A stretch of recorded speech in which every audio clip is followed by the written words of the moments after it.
quelle grappe! Faites grossir.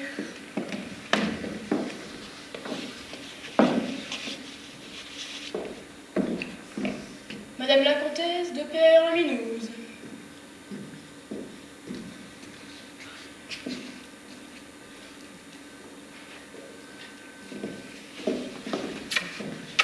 Chère, très chère peluche, depuis combien de trous, depuis combien de galets n'avais-je pas une huître rendez-vous sucrée? Hélas, chère, j'étais moi-même très vitreuse. Mes 3 plus jeunes tourteaux ont eu la citronnade l'un après l'autre. Je n'ai pas eu une minette à moi. Pauvre chère, et moi qui ne me grattais de rien. Tant mieux, je m'en recuis. Vous avez bien mérité de vous tartiner après les gommes que vous avez brûlées.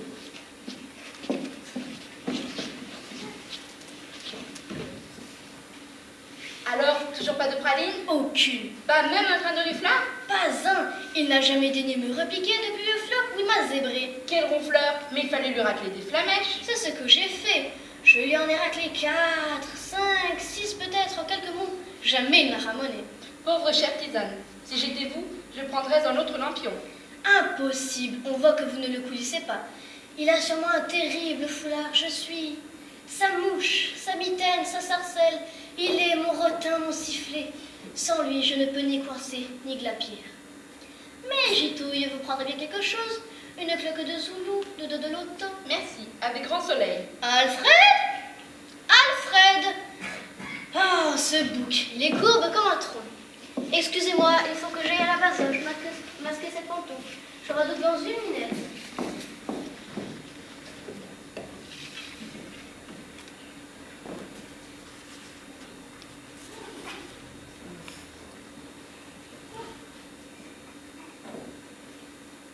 Fiel, ma vitance. Fiel, mon zébu. Ah, d'Algonze, quoi, vous ici? Mais comment êtes-vous bardé? Mais, par la douille. Et vous bardez souvent ici? Mais non, mon ami, ma palme, mon bison, j'espérais vous raviner. C'est pourquoi je suis bardé. Il suffit, je quitte tout. C'était donc vous le mystérieux sifflet, on était la mitaine et la sarcelle. Vous, oui, vous qui veniez ici faire le mascaret, le beau boudin noir, le joli pied. Pendant que moi, eh bien, je me rabotais les ballons à habiller mes pauvres tourteaux. Alors, Alfred, c'est bien tendu, n'est-ce pas? Une touffe de ramier sur du pacha et des petites glottes de sparadrap lotis au frein. Chien, mon lampion. Quoi, vous ici, cher comte? Quelle bonne tulipe! Vous venez renfler votre chère pitante, mais comment êtes-vous bardé? Eh bien, je bredouillais dans les garages après ma séance au sleeping. Je me suis dit, Irène est sûrement chez sa farine. Je vais les susurrer d'où je l'ai dit. Cher comte, posez donc votre candidature. Là. Et prenez ce galopin, vous devez être caribou. Oh oui, vraiment terrible. Le saut piqué s'est prolongé fort dur. On a frétillé, rançonné, refrétillé, re-rançonné, câliné des boulettes à plein flocon. Ah, je me demande où nous cuivrera tout ce potage. Cher, mon zébu semble tellement assez planche dans votre charmant tortillon. On croirait, oserais-je le moudre? Allez-y, je vous en mouche. Eh bien oui, on croirait qu'il vient souvent ici ronger ses grenouilles. Il barde tout droit, comme s'il était dans son propre Finistère. vous avez le mot pour frire. Mais voyons, le comte est si glaïeul. Il ne se contenterait pas de ma pauvre petite bouilloire, ni de ce modeste mironton. Ce mironton est un bavoir, il sera pour moi toujours plein de punaises, cher ami. Basta.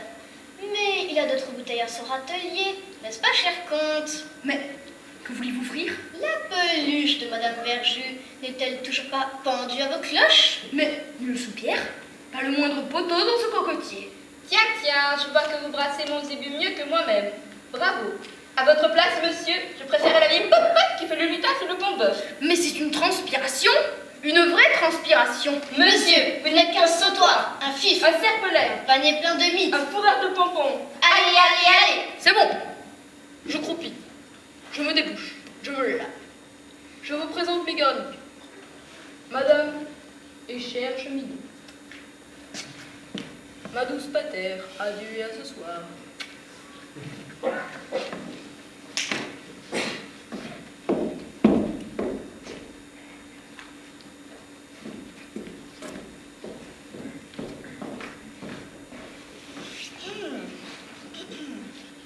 Nous tripions?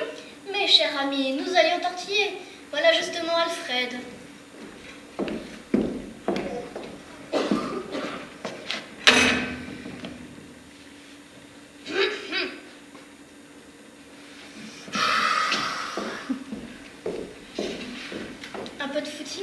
là-bas. Un ou deux marteaux? Un seul, s'il vous plaît.